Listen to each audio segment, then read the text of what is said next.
que tipo de prática na aqui não tá diferente que, por exemplo, o caso de Bessaril, que também é um caso era, pero se nós vai comparar o qual Bessaril, sim.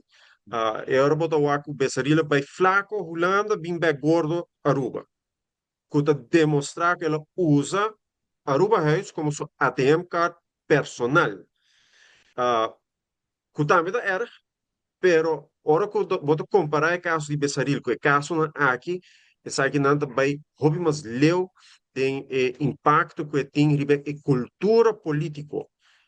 Que me nota defendendo Bessaril em nenhum momento, no qual me está visando, tá, nos meses comparar o caso, né, pensei também que comparar o caso, né, e certo gente tá tanto ano de castigo, outra menos ano de castigo, para que pois no outro caso, mescos, no, gravidade está depender de hecho né, de cada situação. Então, no caso de Benny, o qual nós sabemos desde 2023, quando o caso a Bindilante, e dia 4 de abril de 2023, tinha sentença de Benny Sivem.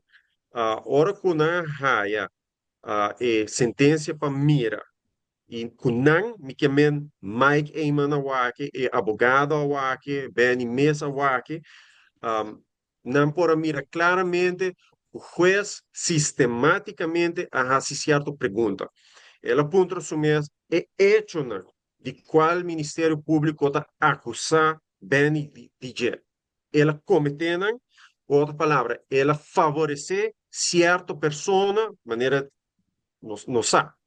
Leoncita e Suzy Bake. E quem está aí terreno é uma mulher de 18 anos de Leoncita, com nada de negócio, com nada de nada. Ora que o juez vai fazer a pergunta, é muito menos por contestar nada. É da cena vergonhoso que o juez decidiu de não freisprach. Você bota literalmente inocente. É coisa que não está a fazer.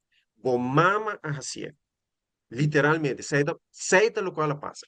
Leoncita estava a preparar a carta para muito me entregar. Leoncita estava a dizer aqui que vai dizer no telefone. Leoncita a Juan usa o mesmo e o mulher como marioneta. E bota lhe cede em caso.